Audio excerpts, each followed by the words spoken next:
now what we really need to be focusing on is, instead of last touch conversion, it's looking at branded search lift. Who's looking for us? How are they finding us? Are they actually searching for us, right? And instead of channel specific click-through rate, which is probably going to get lost and misreported, look at direct traffic lift. Like, sure, you can't see the traffic coming in from TikTok or Mastodon or WhatsApp. But if you are focusing on creating zero-click content, generating that value up front, then you will get that lift in direct traffic. And then you're also going to be looking at things like earned mentions. So interestingly enough, I think this is where we're going to see this return, or the re-rise of classic PR, right? Classic PR, where you get great mentions in media and ultimately, all these earned mentions. And then instead of just pure form fills, what we need to be looking at is overall lead quality and velocity. Like, the people who are signing up in your forms, are they the people that you want to be reaching, right? Are you closing deals faster, right? Is the marketing you're doing, the content you're creating, are all these things in service to finding the right customers and solving their problems? And so here's where the zero-click marketing comes in and where you can have the highest impact. So most buying decisions are made before someone ever visits your site. Consistent visibility means your brand will become the default choice. And even if someone doesn't click today, they're going to be more likely to Google you or talk about you tomorrow. And finally, we have to remember that with the rule of 7, right? This is that common phrasing, right? That it takes people around 7 touch points to make a purchase. I forgot what this is. So this is this graph here on the left. This was SparkToro's Google Search Console from last year, right? This shows that little spike in our website impressions. And where did that come from? So, on any given day, we can look back on my calendar and see what we've been doing. So we know that end of May, early June, we had an office hours webinar where we had over about 1,000 registrants. It was over 1,000, I think. A short time after that, about a week later, Rand published a very popular blog post on why AI will not take our jobs. It's a good article, very much worth reading. And then a little bit after that, it's a little bit unclear, because at this point, Rand and I have been regularly publishing content that was doing well on our socials.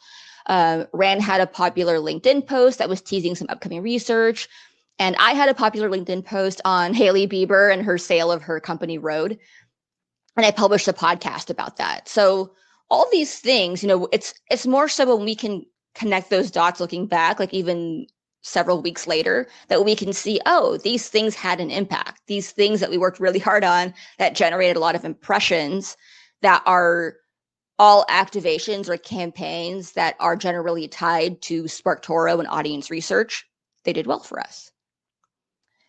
And when you focus on zero-click marketing, your distinct ideas will travel faster, right? It's all about point of view. Things like, for instance, when I posted this, I guess this was last month now or several weeks ago, I posted about Facebook now saying that links are killing your reach. This did really, really well, right? And this was, interestingly enough, I was worried that tagging people would kill the reach, but I really wanted to give credit to Andrew Hutchinson, who reported on this for Social Media Today, because I didn't break the news, he did. So made sure to tag him, made sure to tag my friend Dave Clark for showing me the article, but it didn't kill the reach because it was it was unique, novel news, it was brand new, and it got tons of impressions, likes, comments, and reposts. And in this, new world of zero-click marketing, you have to look at things as like community as a channel, right? And so for SparkToro in particular, a lot of our growth, I would summarize, has been through community, not even SEO. We have people who mention our newsletters, our content in semi-private Slack communities, people who forward our newsletters to their teams. And yeah,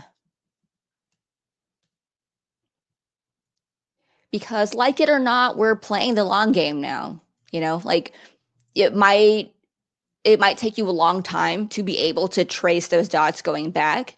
But now and then I get these notes like this, which people are saying, like, I know you can't really attribute this, but I started reading your newsletter several months ago, and that was the reason I became a customer.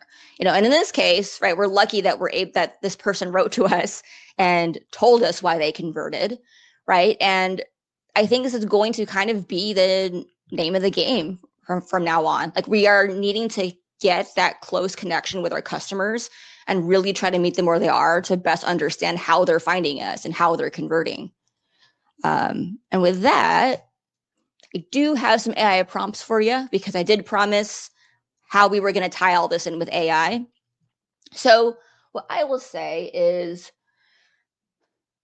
first, beware of using AI or, LLMs, I should say LLMs, on your marketing efforts, because the thing I really, really want to convey is these things they're just new tools, right? They are not replacements for us. And I think when you can do your job well, when you have taste, when you have strategy, that's when you can best leverage these tools. So here's how you can do it, especially using SparkToro. So my good friend, Scott Heimendinger, a literal culinary inventor, he has invented an ultrasonic knife, and he has a company called Seattle Ultrasonics. So here's a kind of hypothesis here. Can we help the Seattle Ultrasonics team improve their quantified knife project article? So they had this article on, they've tested, I think, hundreds, if not thousands of knives using a robotic arm.